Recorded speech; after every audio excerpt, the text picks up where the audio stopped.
주님을 섬김으로 감추어진 만나와 쌍난 지팡이와 생명의 법이신 그분을 누림. 7주 개요. 이스라엘 족속이 그릇 행하여 나를 떠날 때에 레위 사람도 그릇 행하여 그 의상을 따라 나를 멀리 떠났으니 그 죄악을 담당하리라. 그러나 그들이 내 성소에서 섬기며 성전 문을 맡을 것이며 성전에서 섬기리라. 그들이 백성의 번제 희생물과 다른 희생물을 잡아 백성 앞에서 섬기게 되리라.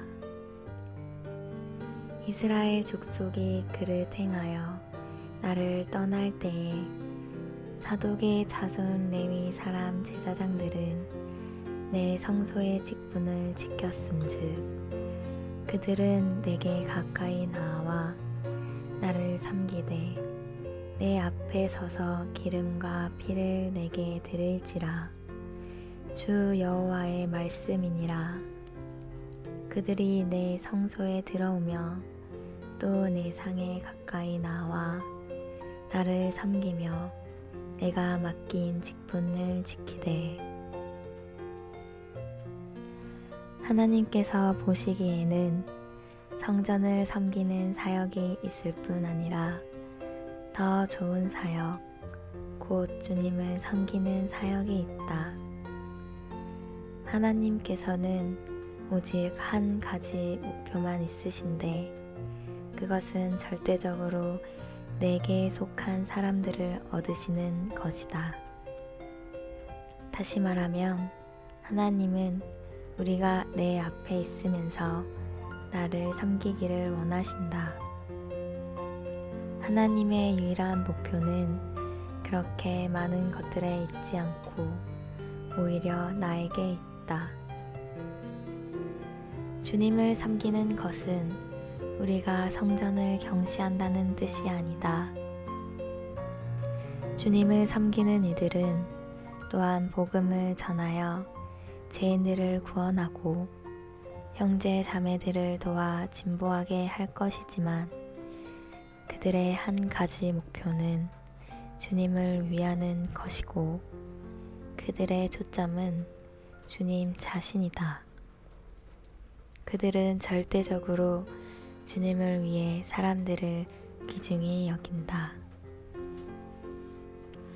우리가 주님의 임재 앞에 나아가 주님께만 초점을 둔다면 우리는 자연스럽게 형제 자매들 또한 섬길 수 있을 것이다.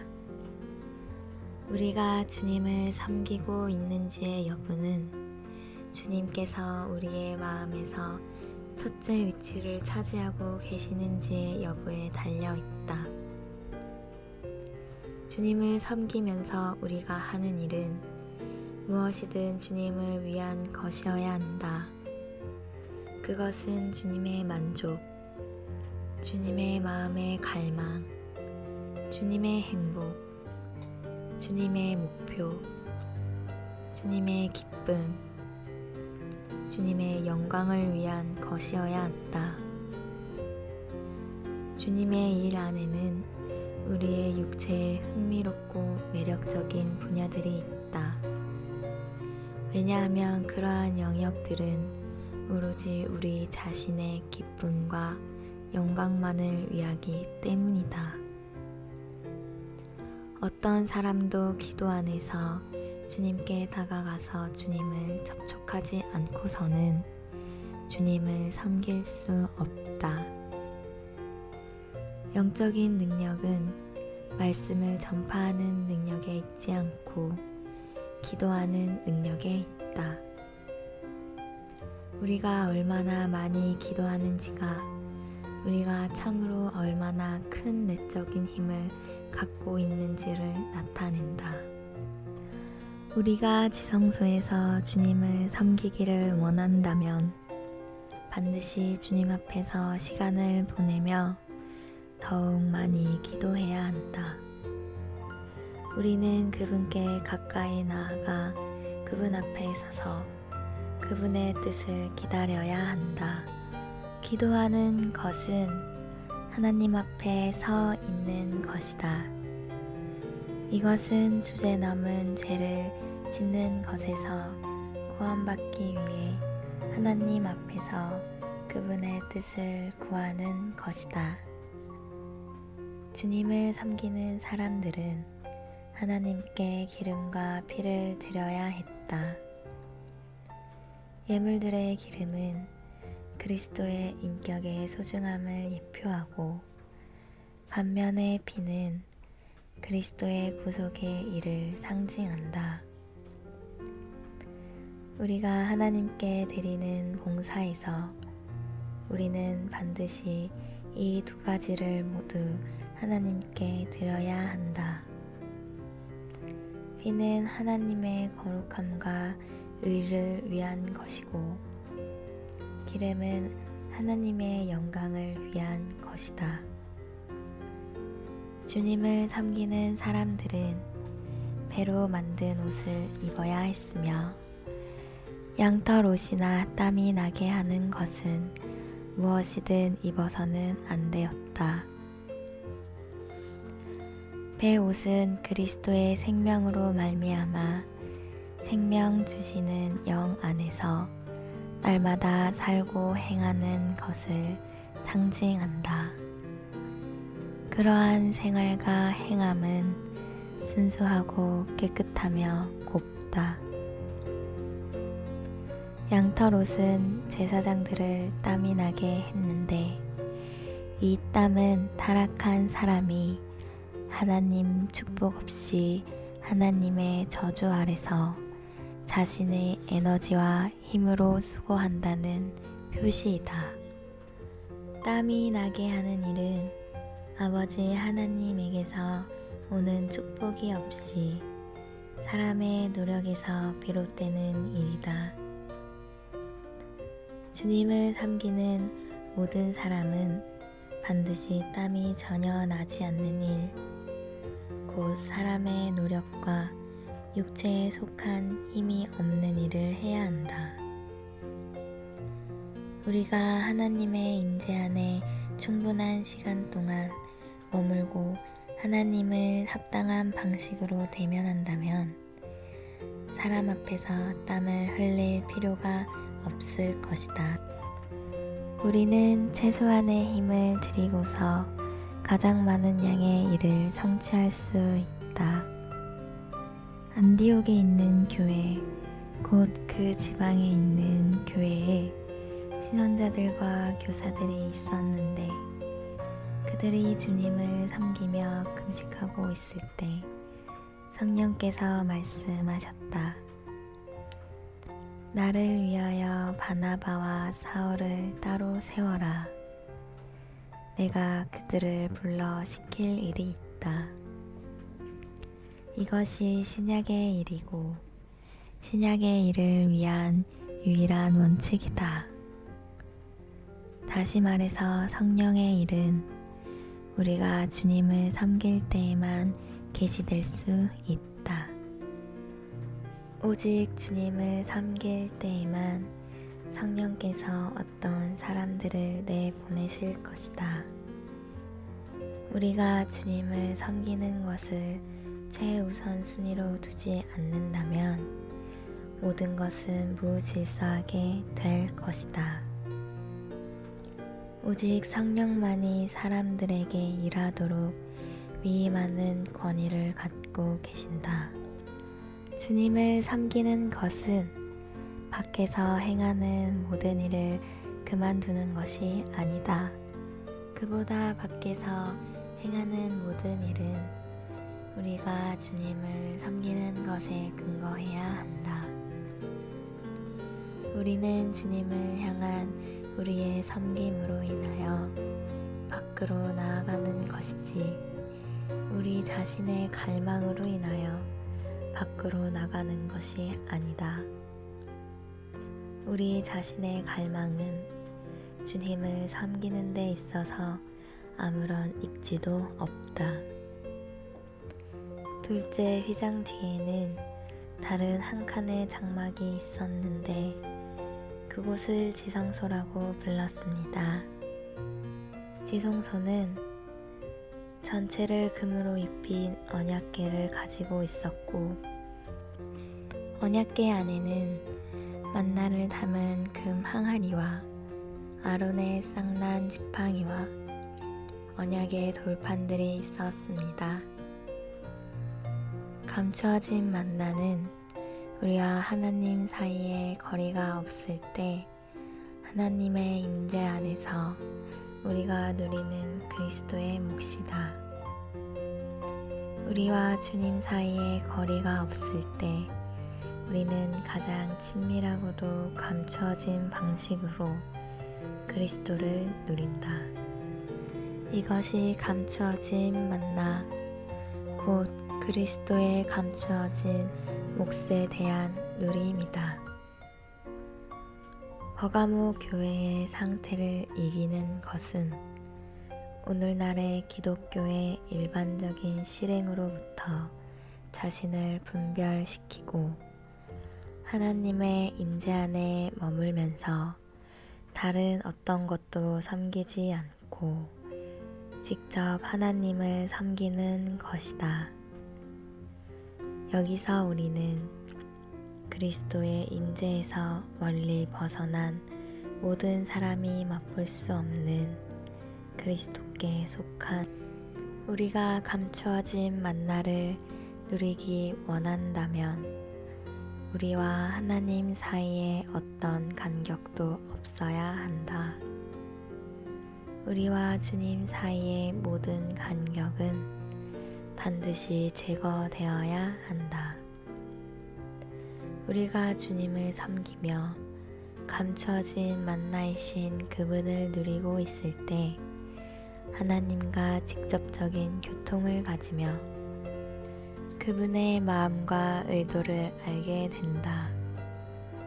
바로 주님의 임재 안에서 우리는 주님으로, 주님의 의도로, 주님께서 우리가 하기를 원하시는 모든 것으로 채워질 수 있다. 우리가 주님을 섬기고 있을 때 우리는 주님의 임재 안에 있기 때문에 하나님의 위임을 가질 것이며 우리와 하나님 사이에 간격이 없다는 것을 깨달을 것이다.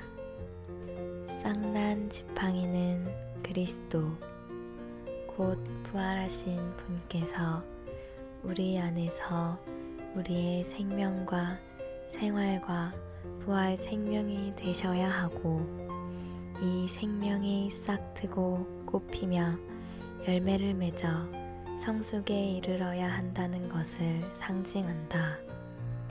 민수기 16장에 기록된 대로 이스라엘 자손들이 배역한 후에 하나님은 12 지도자들에게 이스라엘 12지파에 따라 12지팡이를 가지고 와서 증거먹은 언약궤 앞에 두라고 명하셨다.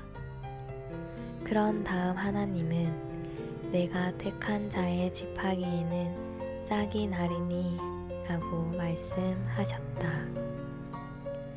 12지팡이에는 모두 잎이 없고 뿌리가 없고 메마르고 죽어 있었으며 무엇이든 싹이 나는 것이 하나님께서 선택하신 것이었다.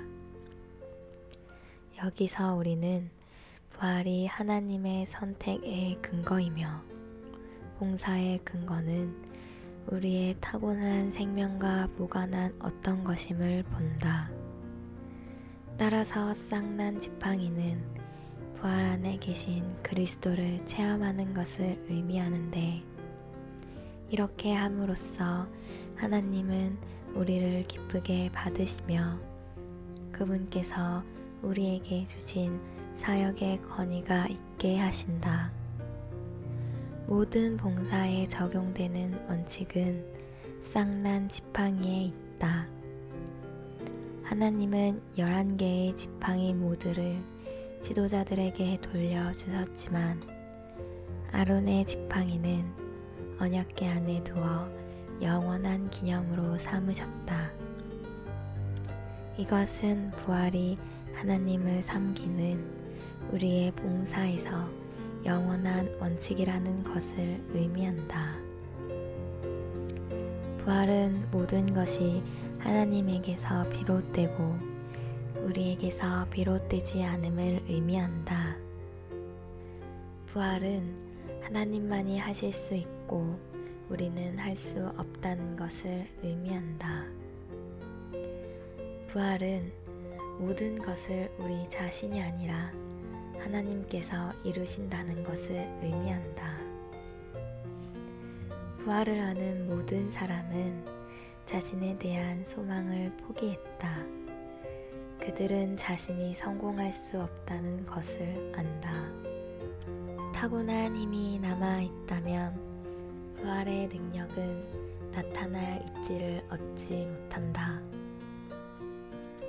사라가 아이를 잉태할 수 있었다면 이삭은 나오지 않았을 것이다. 우리가 할 수 있는 일은 타고난 영역에 속한 것이며 우리가 할 수 없는 일은 부활의 영역에 속한 것이다. 자신이 완전히 쓸모없다는 것을 깨달으려면 그 전에 반드시 자기 자신이 끝나야 한다. 자신의 무능함을 한 번도 깨달은 적이 없다면 그 사람은 결코 하나님의 능력을 체험할 수 없다. 부활은 우리는 할 수 없고 하나님은 모든 것을 이루신 분임을 의미한다. 율법의 돌판인 언약의 돌판은 신성한 생명의 법을 상징한다. 이 신성한 생명의 법은 신성한 생명의 자연스러운 힘, 자동적인 기능, 고유한 능력, 신성한 역량이다. 생명의 법, 곧 생명의 이러한 신성한 역량은 하나님의 경륜을 수행하기 위해 우리 안에서 모든 것을 할 수 있다.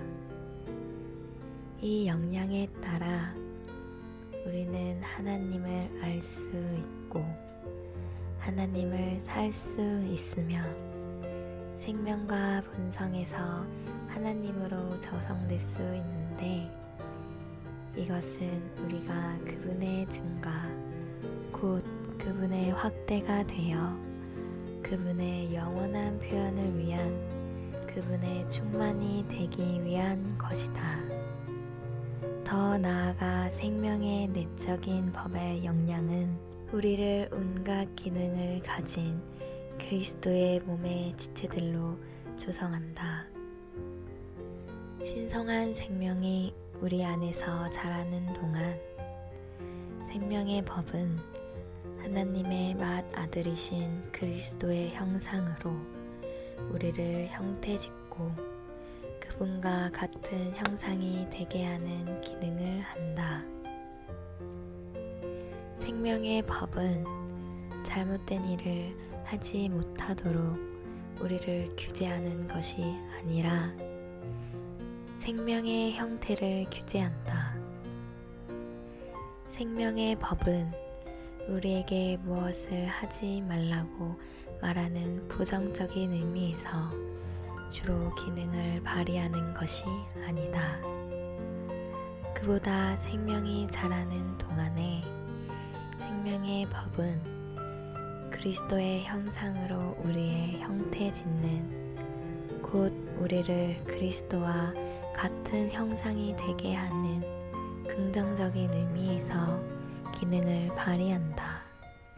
생명의 법의 기능을 통하여 우리는 모두 하나님의 성숙한 아들들이 될 것이고 하나님은 그분의 우주적인 표현을 얻으실 것이다.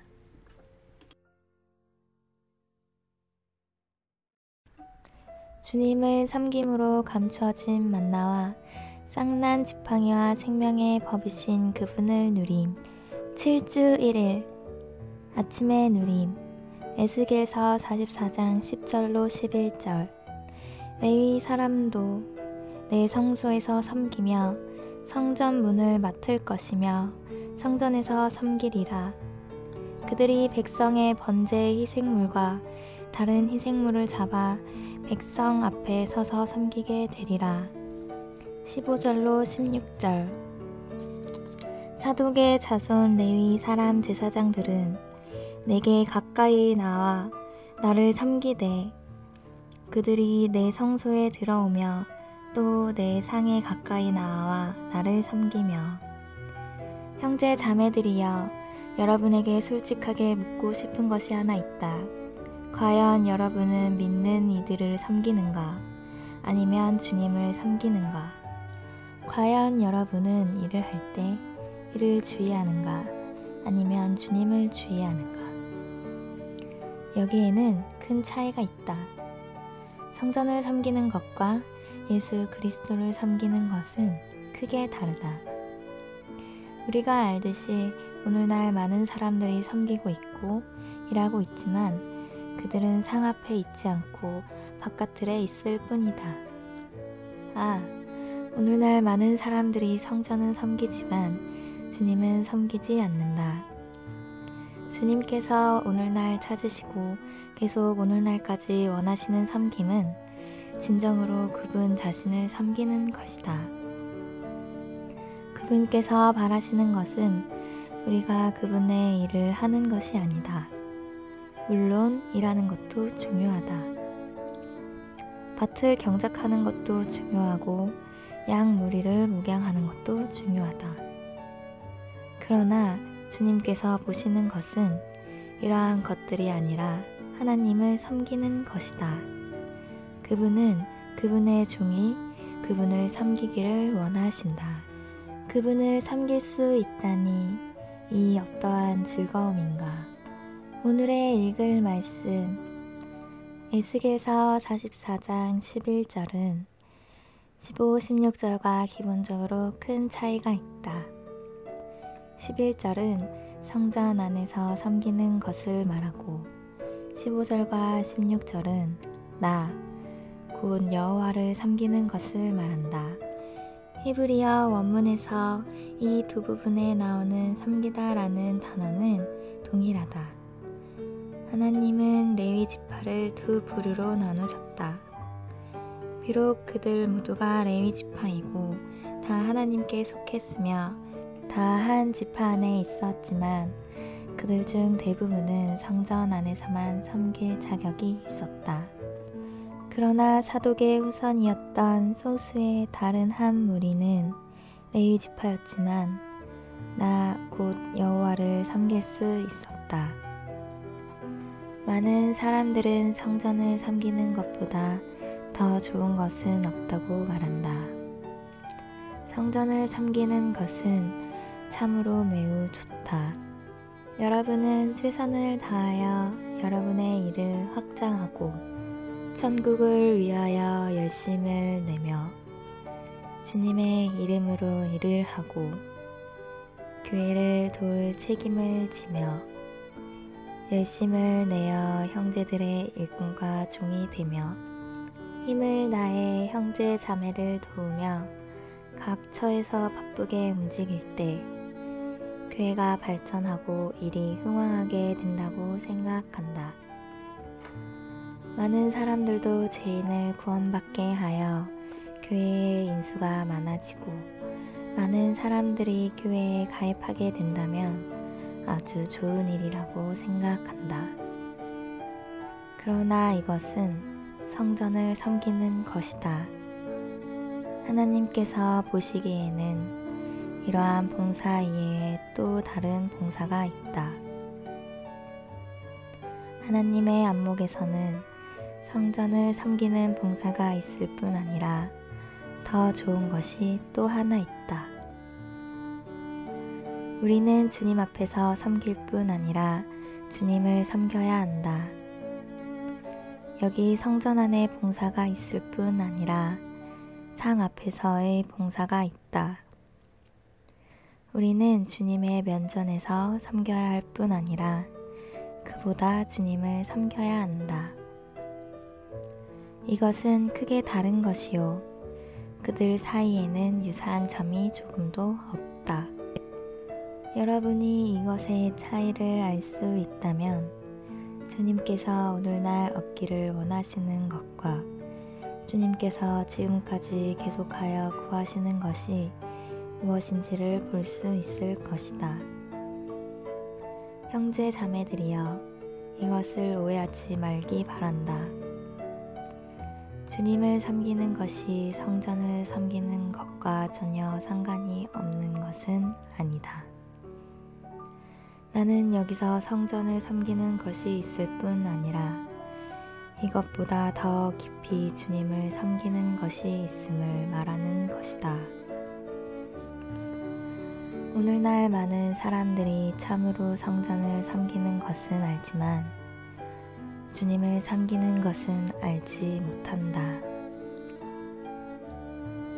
우리가 복음을 전하는 것, 죄인을 구하는 것, 형제 자매들이 진보할 수 있도록 도와주는 것, 그들을 전진하게 하는 것은 물론 다 좋은 것이다. 주님을 섬기는 사람들도 이러한 일을 하지만 그들의 목적은 오직 주님을 위하는 것이다. 그들이 사람을 귀히 여기는 것은 전적으로 주님으로 말미암은 것이다. 따라서 그들은 사람들에게 초점을 맞추지 않는다. 만일 여러분이 주님의 면전에 와서 오직 주님만을 본다면 여러분은 아주 자연스럽게 형제 자매들을 섬길 수 있을 것이다. 이것은 큰 차이가 있다. 성전을 섬기는 것과 주님을 섬기는 일이 외적으로는 크게 차이가 없다. 근본적인 질문은 우리의 동기가 무엇이냐이다. 문제는 주님께서 여러분의 마음에서 첫째 위치를 차지하셨는가에 있다.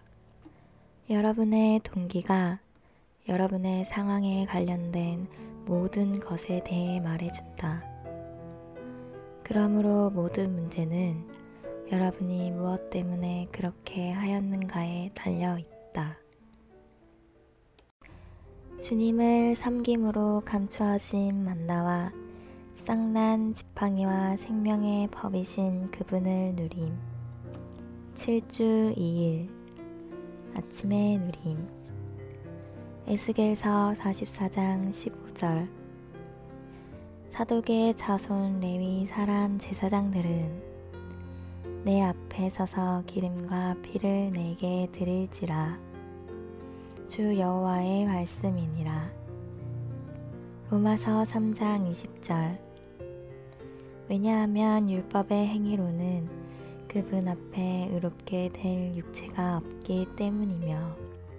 고린도전서 1장 29절. 어떤 육체도 하나님 앞에서 자랑하지 못하도록 하시려는 것입니다. 천성적으로 말하기를 좋아하는 사람이 있다.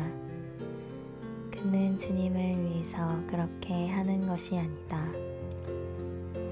하나님께서 그가 좋아하지 않는 것을 하게 하시면 그는 할 수 없을 때가 많을 것이다. 타고난 본성에 따르면 그는 복음을 전하기를 좋아한다. 그는 복음을 전할 때 기쁘고 자신이 주님을 섬기고 있다고 느낀다. 그러나 사실 그는 성전을 섬기는 것이다. 하나님의 일에서도 흥미를 느낄 수 있는 부분이 있다. 하나님의 일에는 모험적인 부분도 있다. 또한 하나님의 일에는 육체의 매력적인 부분도 있다.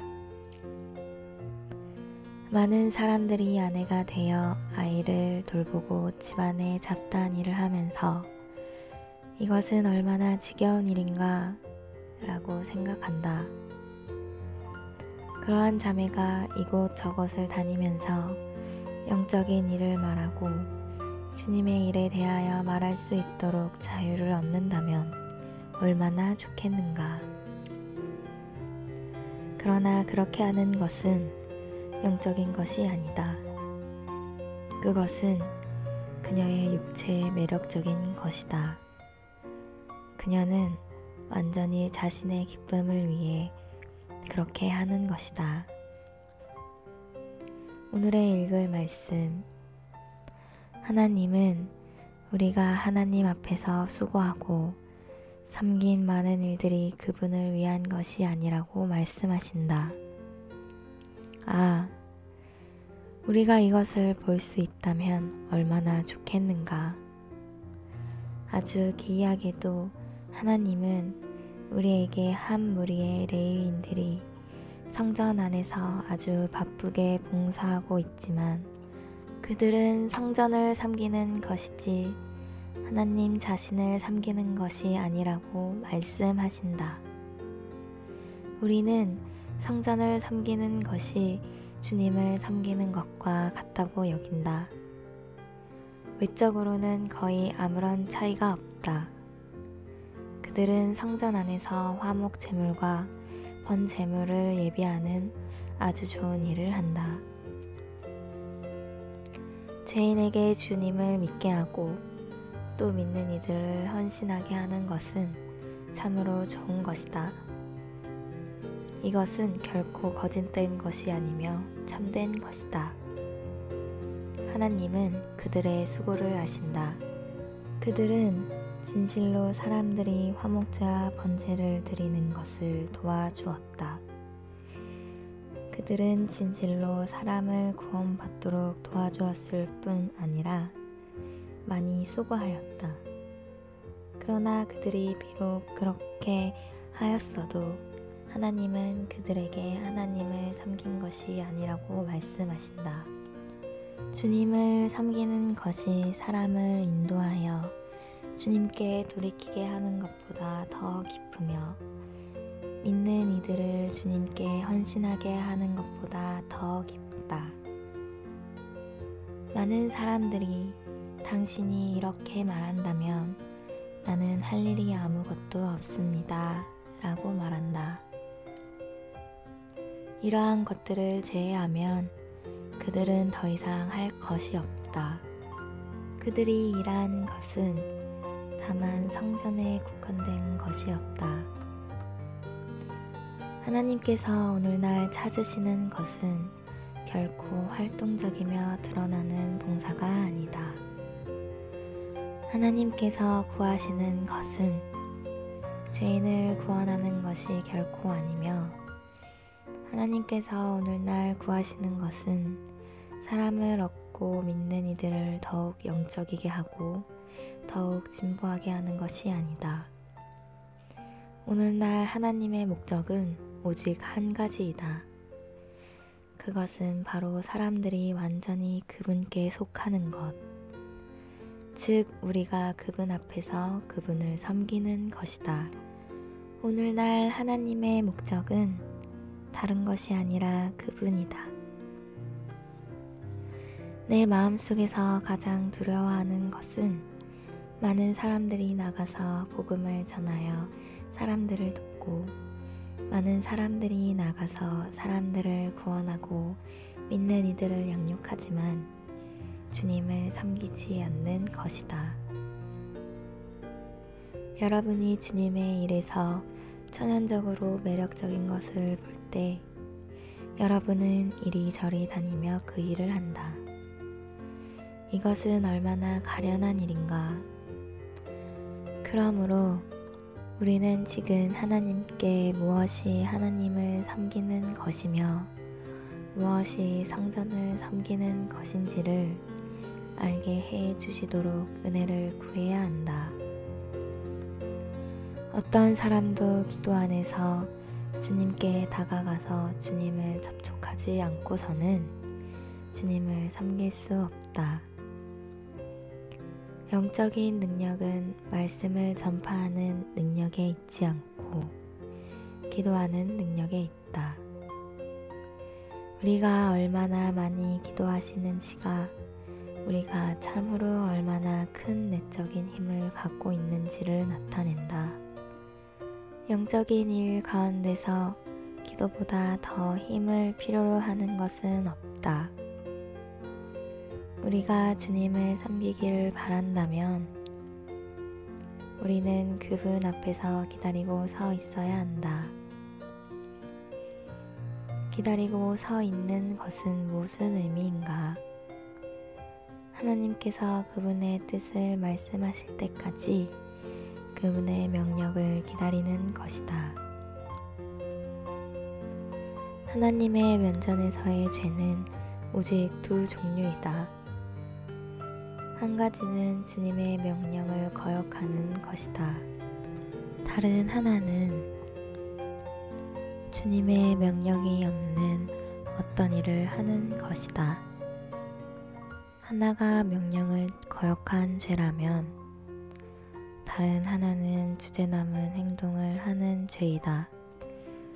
우리가 지성소에서 주님을 섬기기를 원한다면 반드시 주님 앞에서 시간을 보내며 더욱 많이 기도해야 하며 하나님의 임재 안으로 이끌리며 하나님을 가까이 해야 한다. 그러므로 기도는 기다리는 것이며 하나님 앞에 서서 그분의 뜻을 찾는 것이다.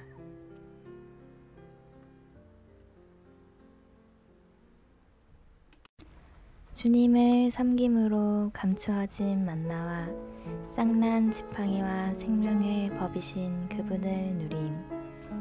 7주 3일 아침의 누림. 에스겔서 44장 18절. 가는 배관을 머리에 쓰며 가는 배바지를 입고 땀이 나게 하는 것으로 허리를 동이지 말 것이며 사도행전 13장 1절로 2절. 안디옥에 있는 교회 곧 그 지방에 있는 교회에 신앙자들과 교사들이 있었는데 그들이 주님을 섬기며 금식하고 있을 때 성령께서 말씀하셨다. 나를 위하여 바나바와 사울을 따로 세워라. 내가 그들을 불러 시킬 일이 있다. 하나님의 면전에서 기다리려면 한 가지가 필요하다. 그것은 바로 기름과 피를 드리는 것이다. 피는 하나님의 거룩함과 의를 위한 것이고 기름은 하나님의 영광을 위한 것이다.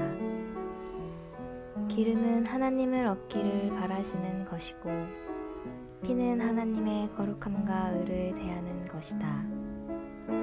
여러분은 하나님께서 거룩하시고 의로우심으로 절대로 죄악된 사람을 기쁘게 받으실 수 없다는 것을 알고 있다. 피 흘림이 없이는 사람이 죄를 용서받지 못하고 사람이 죄의 값을 지불하지 않으면 하나님은 결코 만족하시지 않는다. 그러므로 여기에는 반드시 피가 있어야 하며 피가 없으면 사람이 하나님을 가까이 할 수 없다. 피는 죄를 처리하지만 기름은 하나님의 마음을 만족하게 한다. 기름은 가장 풍성하고 가장 좋은 부분이며 하나님의 마음을 만족시킬 수 있기 때문에 하나님의 영광을 위한 것이다. 오늘의 읽을 말씀. 어떤 사람이 죽음과 부활이 무엇인지 알지 못한다면 하나님을 섬길 수 없다. 그분께서 썩지 않은 피를 쏟으실 때 여러분도 쏟아 부어졌다. 이제 우리의 주님은 오직 뼈와 살뿐인 몸만 있을 뿐 피는 없으시다. 타고난 생명에 속한 모든 것은 이미 다 쏟아 부어졌다. 주님께서 피를 쏟으실 때 혼 생명의 모든 것도 다 쏟아졌다. 참으로 그분은 그분의 혼을 죽음에 쏟아 부으셨다. 여기에는 오직 두 위치밖에 없다. 하나는 우리가 죽어 옛 창조에서 나온 모든 것을 내려놓는 것이고 다른 하나는 우리가 부활하여 하나님을 섬기는 것, 즉 그분의 면전에 서 있으며 그분의 명령을 들으며 그분의 면전에서 기다리며 그분을 섬기는 것을 배우는 것이다. 하나님의 면전에서 하나님을 섬기는 모든 사람은 세마포로 된 옷을 입어야 한다. 에스겔서 44장 17절은 제사장이 양털로 된 옷을 입을 수 없다고 말한다. 그러므로 주님을 섬기는 사람은 누구도 양털로 만든 옷을 입을 수 없다. 에스겔서 44장 18절은 주님을 섬기는 모든 사람은 절대로 땀을 흘릴 수 없고 땀을 흘리는 모든 일은 다 하나님께서 기뻐하시지 않는 것들이며 하나님께서 거절하신다는 것을 계시한다. 땀이 나는 것은 저주의 상태이다. 하나님께 저주를 받았기 때문에 농과 밭이 그에게 효력이 없고 하나님께서 축복하시지 않기 때문에 몸에 땀이 나기까지 스스로 힘써 경작해야 하는 것이다.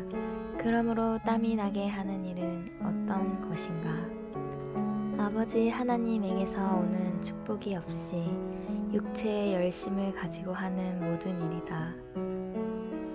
영적인 일의 가장 중요한 방면은 하나님을 대하는 것이다. 우리가 첫 번째로 접촉하는 대상은 사람이 아니라 하나님이다. 육체의 일은 다르다. 육체가 첫 번째로 만나는 것은 사람이다. 그러므로 어떤 일이 사람이 없이는 이루어질 수 없다면 그것은 하나님의 일이 아니다. 하나님의 임재 안에 있는 것이 얼마나 귀한가. 우리는 하나님의 한 분을 대면해야 한다. 우리는 여기서 게으르게 일을 하지 않는 것이 아니라 땀을 흘리지 않는 일을 하고 있다. 이것은 어떤 의미인가? 우리가 하나님의 면전에서 하나님을 합당하게 대면했다면 사람 앞에서 땀을 흘릴 필요가 없다는 것이다.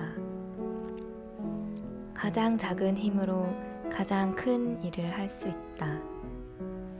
이것이 신약의 일이고 신약의 일을 위한 유일한 원칙이다.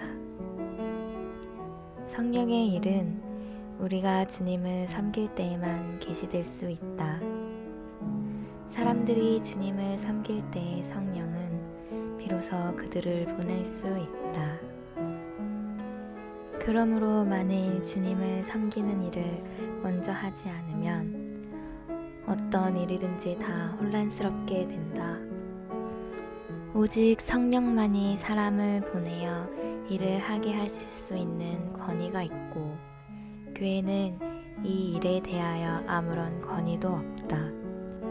다시 말해서 주님을 섬기는 것은 외적인 일을 전혀 하지 않는 것도 아니며 시골에서 봉사하지 않는 것도 아니다.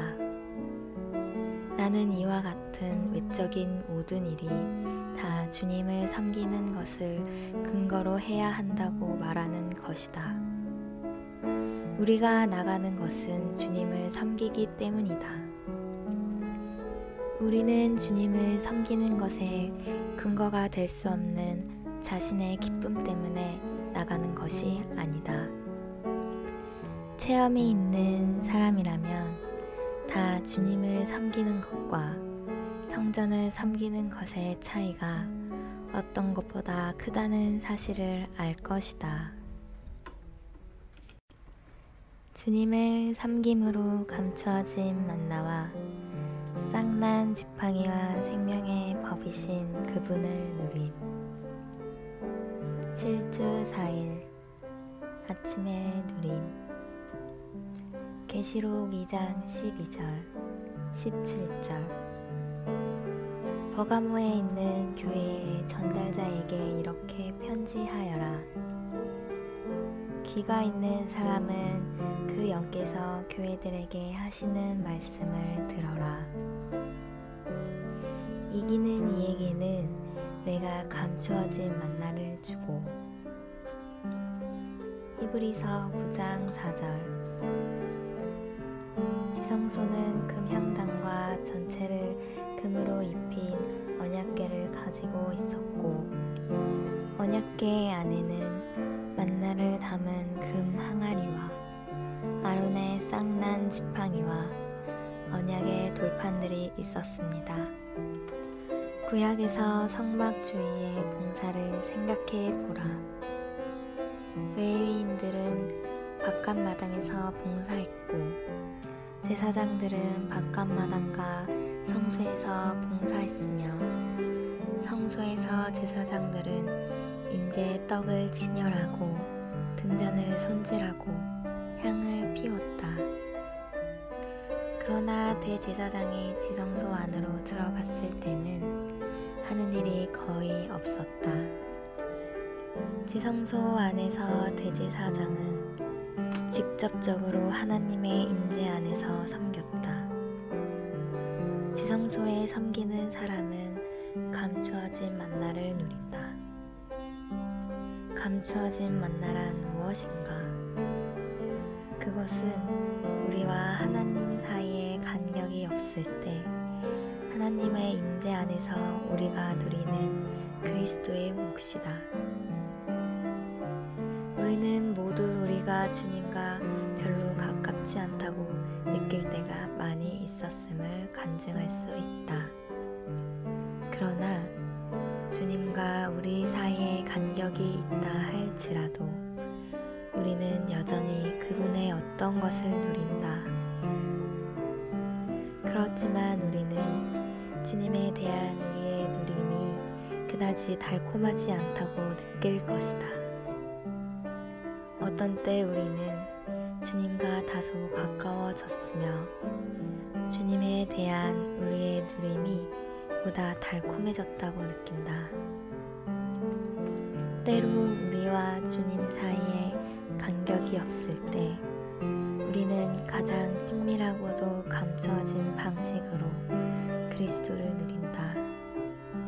이것은 감추어진 만나, 곧 그리스도의 감추어진 몫에 대한 누림이다. 오늘의 읽을 말씀. 오늘날 우리는 버가모 교회와 똑같은 상황에 있다. 교회는 하나님의 임재로부터 벗어났다. 변절된 기독교뿐 아니라 심지어 소위 근본주의적인 기독교 역시 하나님의 임재로부터 멀어져 있다. 기도는 하나님을 위하여 많은 것들을 하지만 이러한 것들은 하나님 자신이 아니다. 그러므로 보가모 교회의 상황을 이긴 사랑스러운 이들을 위하여 하나님의 임재 안에는 그리스도의 특별한 몫이 간직되어 있다. 버가모 교회의 상태를 이기는 것은 오늘날의 기독교의 일반적인 실행으로부터 자신을 분별시키고 하나님의 임재 안에서 머물면서 다른 어떤 것도 섬기지 않고 직접 하나님을 섬기는 것이다.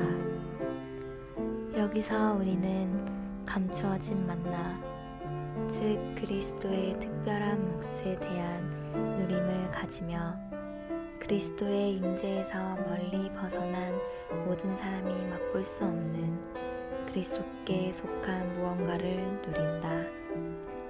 만일 여러분이 제사장이라면 성소 안에 있을 수 있으며 바깥마당에서 봉사하는 레위인들보다는 하나님과 더 가깝다. 그러나 비록 여러분이 성소에서 섬기는 제사장이라 할지라도 아직 지성소에 있지는 않다. 따라서 여러분과 하나님 사이에는 여전히 간격이 있다. 여러분이 감추어진 만나를 누리기 원한다면 여러분과 하나님 사이에 어떤 간격이 없어야 한다.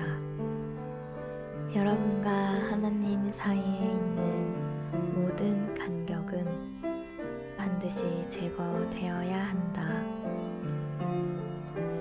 우리가 하나님으로부터 멀어질수록 우리는 하나님을 향한 봉사를 더 조금밖에 하지 못한다. 우리가 하나님께 가까이 갈수록 우리는 하나님을 더 많이 섬긴다. 결국 우리가 지성소 안에 있는 하나님의 영광의 임재 안으로 들어갈 때 모든 봉사가 멈춰진다. 여기서 우리는 단지 주님의 임재를 가지며 감추어진 그리스도, 곧 감추어진 만나를 누린다. 여기서 우리는 주님과의 직접적인 교통을 가지며 그분의 마음과 의도를 알게 된다.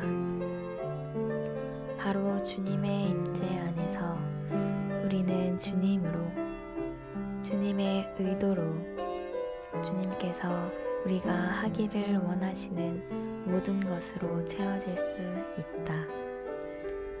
이러한 방식으로 우리는 그분의 마음과 의도를 아는 사람이 된다. 우리가 그와 같은 사람일 때 그분의 위임은 우리의 위임이 될 것이다. 왜 우리가 하나님의 위임을 갖는가? 우리가 그분의 임재 안에 있기 때문이다. 우리가 하나님의 임재 안에 있다는 것을 우리는 어떻게 아는가? 우리는 그것을 속으로부터, 그리고 우리와 하나님 사이에 간격이 없다는 것을 깨달음으로 안다. 우리는 또한 우리가 좋은 땅의 산물의 최상의 부분인 감추어진 그리스도를 누리고 있다는 깊은 내적 느낌에 의하여 그것을 안다. 이것이 감추어진 만나이다. 주님을 찬양하자. 주님을 섬김으로 감추어진 만나와 쌍난 지팡이와 생명의 법이신 그분을 누림. 7주 5일 아침의 누림. 민수기 17장 8절. 다음날 모세가 증거막 안에 들어가 보니 레위 집안을 위한 아론의 지팡이에 싹이나 있었다. 심지어 그 지팡이에 싹이 나고 꽃이 피어 익은 아몬드가 달려 있었다. 마태복음 19장 26절. 예수님께서 그들을 바라보시며 말씀하셨다. 사람으로는 그것이 불가능하지만 하나님으로는 모든 것이 가능합니다. 쌍난 지팡이는 부활한 분이신 그리스도를 상징하고 그분은 우리의 생명과 우리의 생활과 우리 안에서 부활 생명이 되셔야 하며 이 생명은 싹트고 꽃피며 아몬드를 맺어야 한다. 여러분 안에 계신 그리스도는 싹트고 꽃피며 부활의 열매인 아몬드를 맺으셨는가?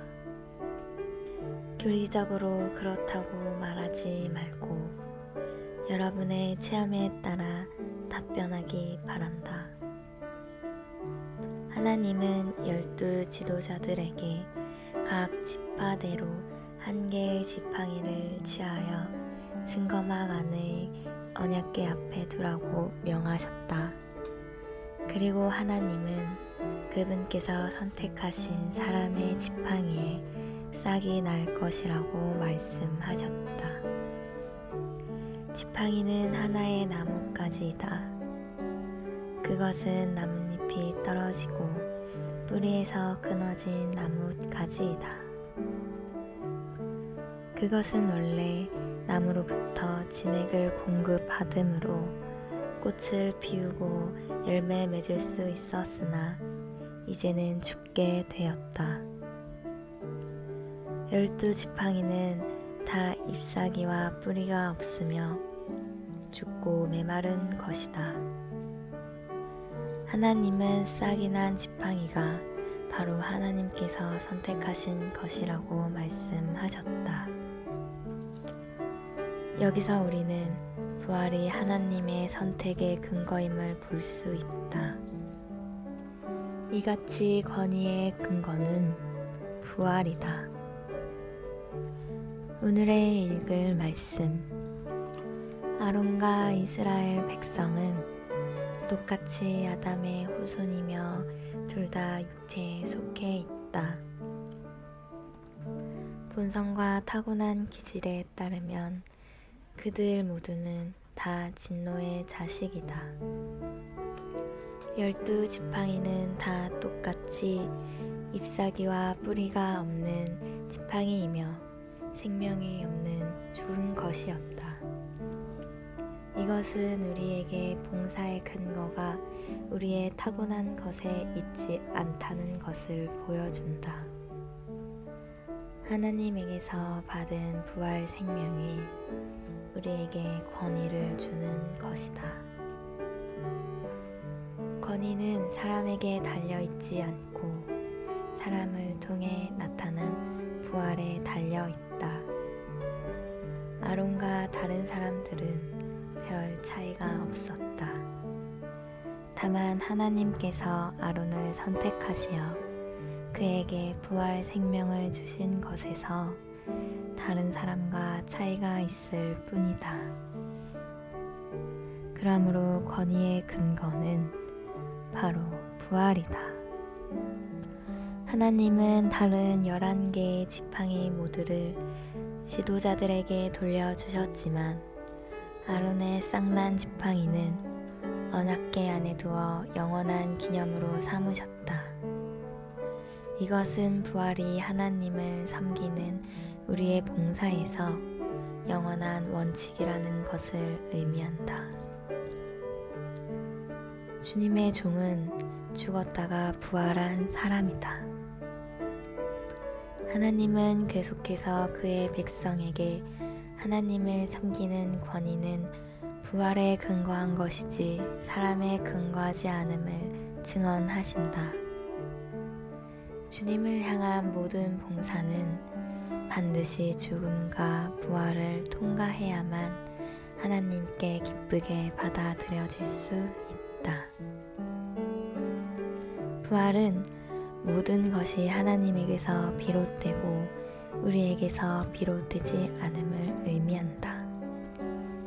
부활은 하나님만이 모든 것을 하실 수 있고 나는 아무것도 할 수 없다는 것이며 하나님께서 모든 것을 하셨고 나는 아무것도 하지 않았다는 것이다. 무릇 자신을 괜찮다고 잘못 평가하는 사람은 영원히 부활이 무엇인지를 알 수 없다. 어느 누구도 자신이 할 수 있다는 생각을 추호도 해서는 안 된다. 만일 어떤 사람이 자신을 대단한 사람이고 유능하고 유용한 사람이라고 생각한다면 이 사람은 부활을 모르는 사람이다. 그러한 사람은 아마 부활의 교리와 이유와 결과는 알지 모르나 부활을 모르는 사람이다. 부활을 아는 사람은 누구나 자신에 대하여 절망하며 자신은 할 수 없는 사람임을 안다. 타고난 힘이 남아있다면 부활의 능력은 나타날 입지를 얻지 못한다. 사라가 아이를 잉태할 수 있었다면 이삭은 나오지 않았을 것이다. 우리가 할 수 있는 일은 타고난 영역에 속한 것이며 우리가 할 수 없는 일은 부활의 영역에 속한 것이다. 사람은 막바지에 이르러야 자신이 아무 아무 쓸모없다는 것을 인정하게 된다. 하나님은 아이의 이름을 웃음을 의미하는 이삭이라고 하셨다. 사라는 첫째로 자신이 할 수 없음으로 웃었고, 둘째로 확실히 이루어졌으므로 웃었다. 사람에게 만일 첫 번째 웃음이 없다면 두 번째 웃음이 없다. 사람이 먼저 자신이 스스로 할 수 없음을 느끼지 못한다면 하나님의 능력을 결코 체험하지 못할 것이다. 부활은 나는 할 수 없으나 하나님께서 모든 것을 하셨다고 말하는 것이다. 주님을 섬김으로 감추어진 만나와 쌍난 지팡이와 생명의 법이신 그분을 누림. 7주 6일 아침에 누림. 예레미야 31장 33절. 그러나 그날 후에 내가 이스라엘 집과 맺을 언약은 이러하니 곧 내가 나의 법을 그들의 속에 두며 그들의 마음에 기록하여 나는 그들의 하나님이 되고 그들은 내 백성이 될 것이라. 여호와의 말씀이니라. 히브리서 8장 10절. 나는 내 법들을 그들의 생각 안에 넣어주고 그들의 마음에 그 법들을 새길 것이다. 7장 16절. 그분은 파괴할 수 없는 생명의 능력에 따라 세워지셨습니다. 성막의 가장 깊은 곳에 있는 것은 율법의 돌판, 곧 율법의 증거였다. 율법은 성막의 한 가운데 두어졌다. 하나님의 백성인 이스라엘 자손들의 한 가운데는 세마포 벽으로 둘러싸인 성막이 있었다. 성막 안에는 성소가 있었고 성소 안에는 지성소가 있었으며 지성소 안에는 언약궤가 있었고 언약궤 안에는 우주의 중심이 있었는데 바로 이곳에 하나님께서 계셨다. 옛적의 하나님은 그분의 백성에게 일하는 것이나 어떤 활동에 종사하는 것을 요구하지 않으셨으며 그들에게 율법을 따라 살고 행할 것을 요구하셨다. 만일 누구든지 율법에 관해서 그릇되면 그는 하나님께 그릇된 것이었다. 하나님은 율법에 따라 이스라엘 자손들의 하나님이셨으며 그들은 율법에 따라 하나님의 백성이었다. 신약은 또한 하나님의 본성에서부터 나오는 내적인 생명의 법을 언급한다.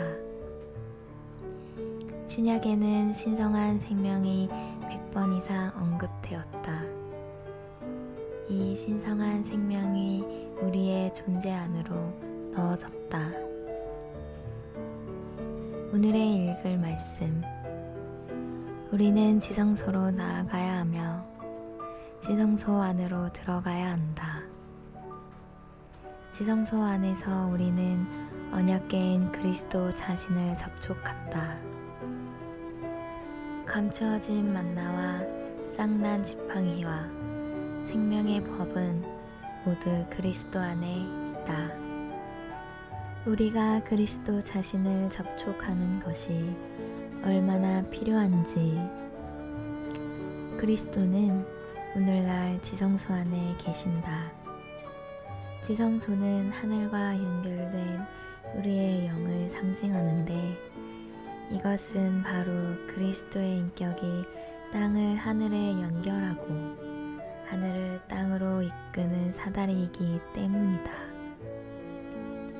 만일 우리가 우리의 영 안에서 그리스도를 계속 접촉한다면 우리는 감추어진 만나와 쌍난 지팡이이신 그분을 누릴 것이다.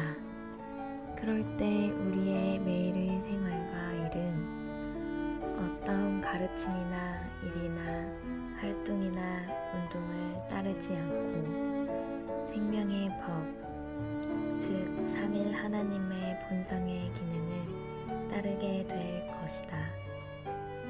하나님의 본성은 지금 우리 안에서 움직이고 작용하고 있으며 그리스도의 요소를 우리의 존재 안으로 더하고 있으며 우리를 변화시키고 있으며 하나님께서 갈망하시는 많은 아들들을 산출하고 있다.